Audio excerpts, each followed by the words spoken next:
All right. Hello, hello, hello. How's everyone doing today?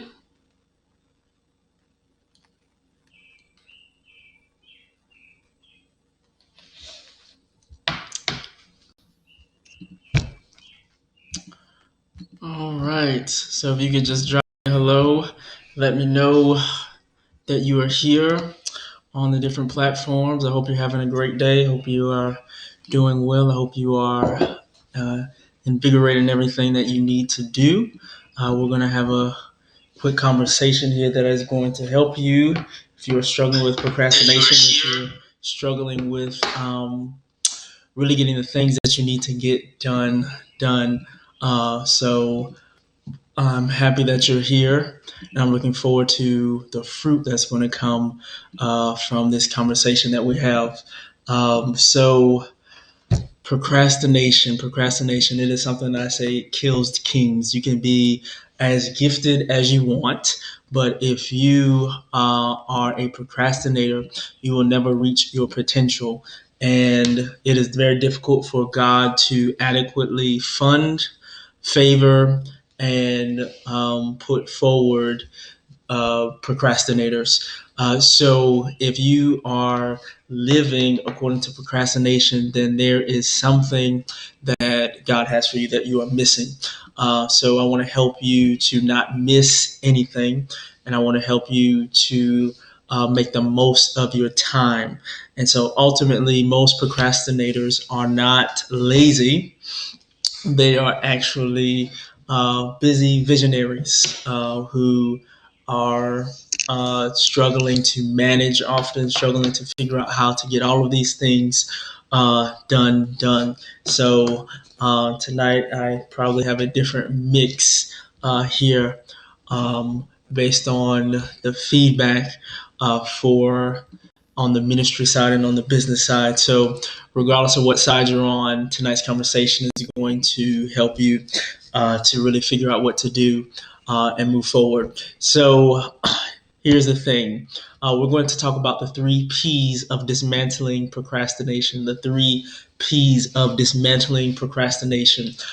You do not have to be bound by procrastination.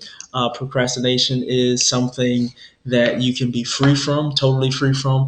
It's something that you can walk out of. It's something that you don't have to be distracted by, but you can grab everything that you're supposed to have and you can be totally free to flow like you need to. So we're going to deal with these three P's. So whenever you have an assignment, whether in ministry, in business, or in your career, you have a project set before you. If you don't properly apply these three P's to what you're doing, you're going to be limited in scope. You're going to be limited in progress, and you're going to be limited in your ability to maximize everything that the Father would want you to maximize. So the first P that we're going to deal with is your ability to perceive. So we need to manage our time, and we don't need to let time manage us. So a lot of us, um, we see time from a deficit perspective. We focus so much on how little time that we have that we don't recognize how much time we do have. And so we're so busy complaining about our limitations that we don't see the opportunities around us. We don't see the fact that God is a God of heaven. He's eternal, and time is in His hands. So all we focus on is how limited we are, how little time we have, how much we have to rush, how much we have to run around. We're not really focused on how much time we do have, so we belittle the opportunities that God does give us to use our time diligently and wisely, and that causes us to be managed by time when we're supposed to be the ones managing time. So time was created for you to manage. It was not created for you to be a slave to. Time was created for you to be able to discern the moments, the opportunities, and the places that you're at. And so time management is very critical if you are going to do anything consequential in your life, in your ministry, in your career, in your business. If you want to do anything consequential, you're going to have to master what happens with time. Even the things that God gives you from his eternal perspective are going to be translated into a finite time based thing because you are on earth. So time must be handled well in order to move with momentum. So if we don't deal with our perception of time and our perception of what we're working on, then we're going to be in a lot of trouble. There's so many people who launch projects, who start ministries, who build businesses without properly perceiving what they're doing, without properly perceiving the key indicators to their success or the key challenges to their failure. They do a lot of things without properly investigating where they're going. Even when God speaks to you prophetically, he gives you a dream, he gives you a vision, he places something inside of you to do.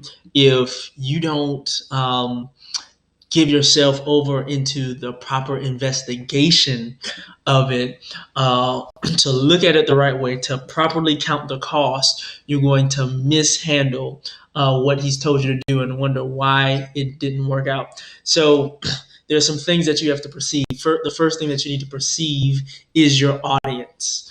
A lot of people assume that they are called to everybody. They think that they are called to everybody, but the reality is that what you are called to do is for a specific group of people. What you are called to do is to serve a specific purpose, and not everybody is going to be moved by what you say. Not everyone's going to be moved by what you do. Not everyone is going to be moved by what you think. Not everybody is going to be impacted by your business, your career, your ministry. So you have to perceive your audience. So for instance, if you are an author or another type of creative and you have a vision to write a book and publish a book, if you don't discern the audience to whom that book is most appropriate for, and you try to market it to everybody, you're going to waste time, you're going to waste energy, and you're going to waste money trying to force feed something that was not created for everyone to consume. Everybody has an audience. Your anointing has an audience. Your business has an audience. You have an audience. And if you don't take the time to figure out what that audience is, you're going to end up being crippled by wasted energy and wasted effort. So it's very, very important that you pay attention to the audience for what you're doing. Oftentimes, you can tell the audience that you are most called to by the type of people that respond to the things that you do. Things that you may think are casual, things that come naturally to you, things that you may think are normal to you. There are people who are literally blown away by that. There are people who literally depend on you doing that. There are people who are literally, it speaks to their DNA. It gives them life when you do what you do, the way you write your book, the way you speak, the problem your company solves. What you do is critical for them. And so those are the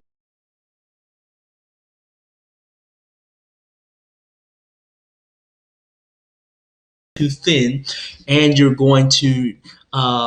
going to directly communicate with the people that are most in need of what you have. So you have to pay attention to perceive the audience that you're called to if you're going to be successful in these things. And so even think about it in the scripture. If you're following me on the ministry side, the Apostle Paul said, hey, look, I'm not called to the Jews.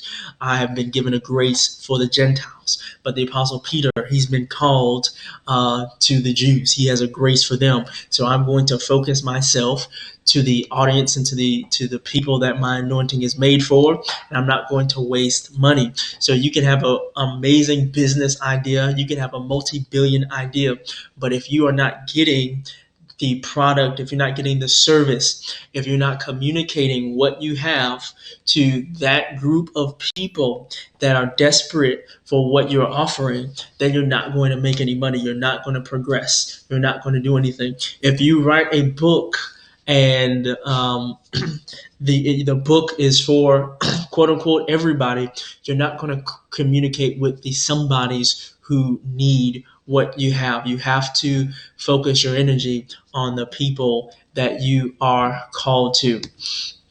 So, in order, once you perceive the audience that needs what you have to consider the pain points of that audience. The pain points of that audience.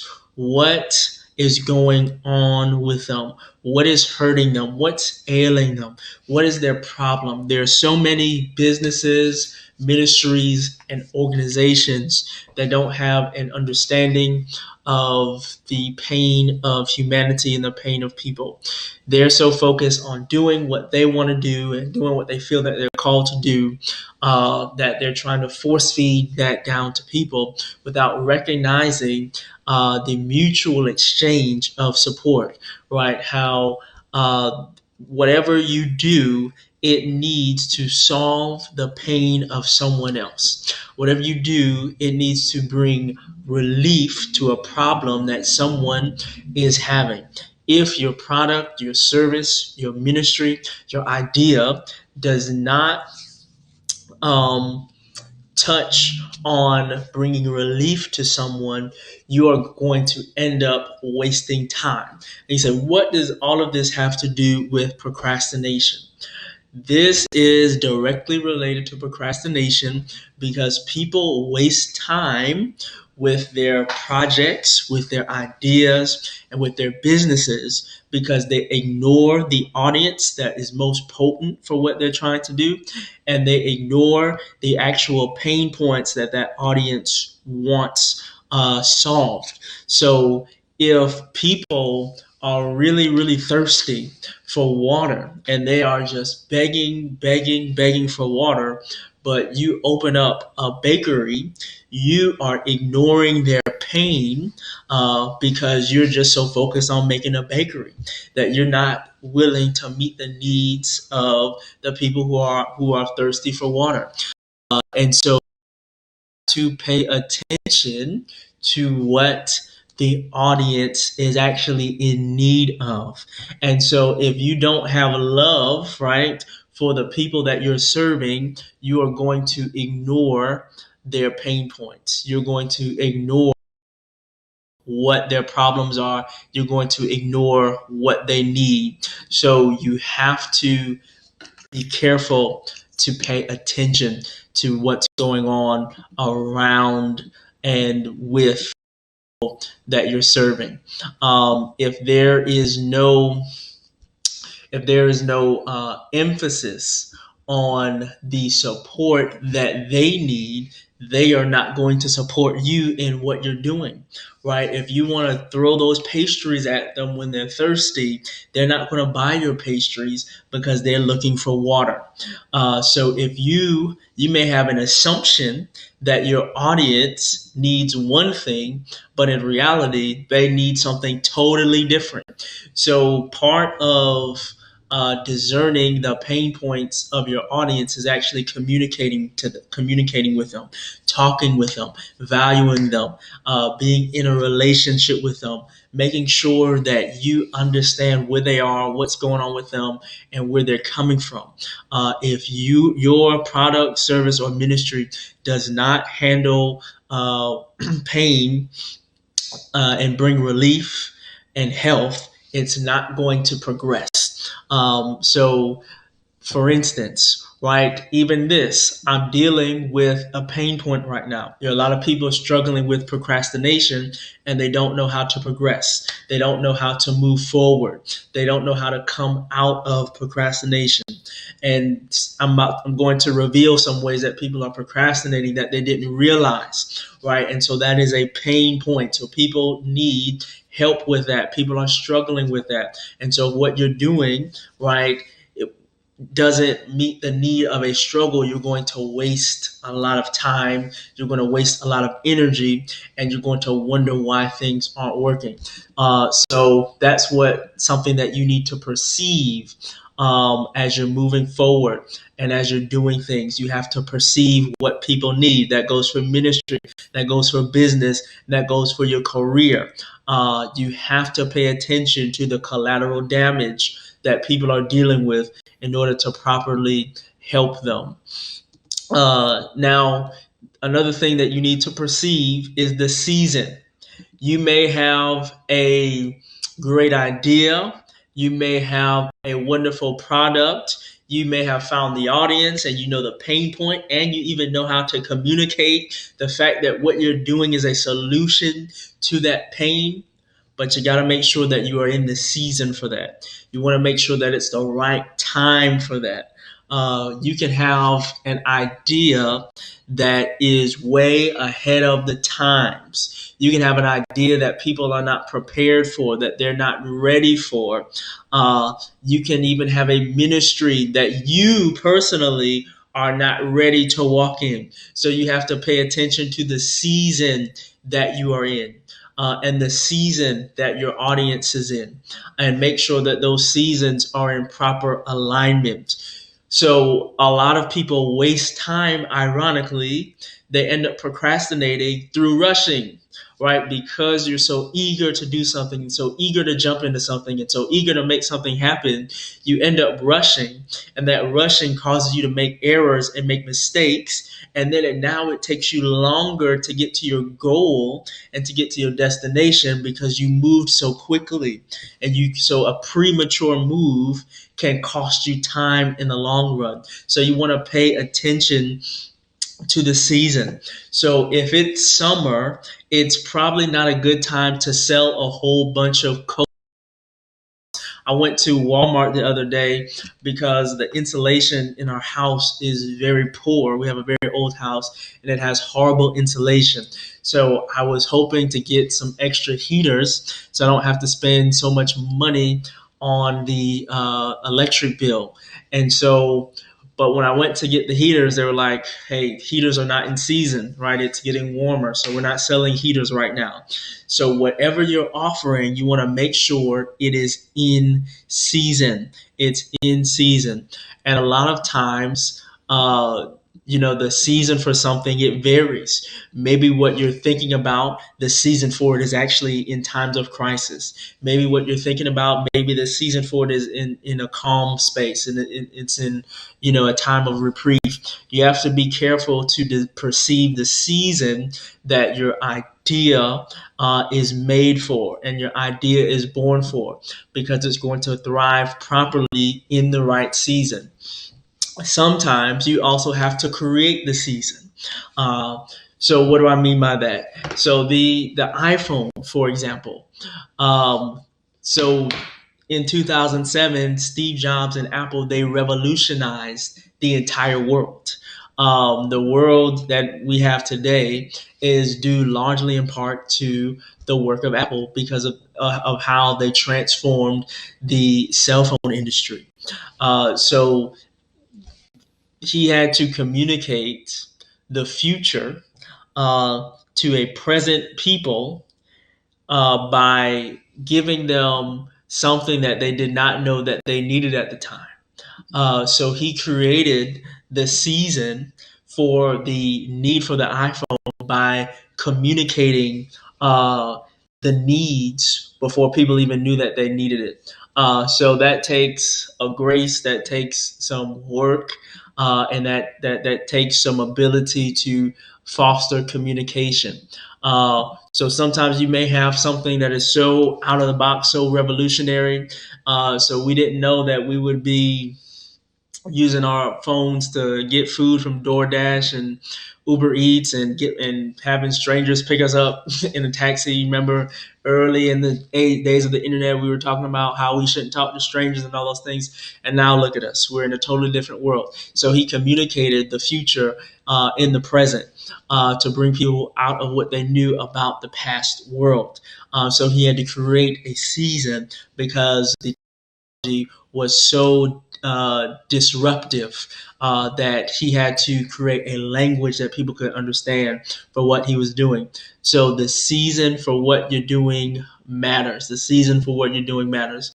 Now, you also need to perceive your personal limitations. Your personal limitations. A lot of people, they do not move forward with things that God has given them in their career, in their ministry, in their business because of personal limitations. They sit on ideas, they sit on projects, they sit on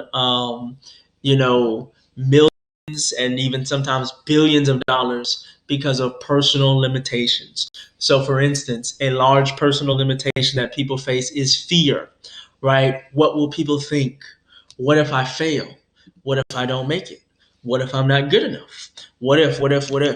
What if I can't handle it? Right? So, fear is a great limiting factor. And when you feed fear, you're fueling the habit of procrastination. Because what happens is the more time you feed fear, the more reasons and excuses you're going to give yourself to not do what you know you're supposed to do, to not launch the business, to not write the book, to not start the ministry. You can, if you sit down and you meditate on all the reasons why you cannot do something, you're not going to do it.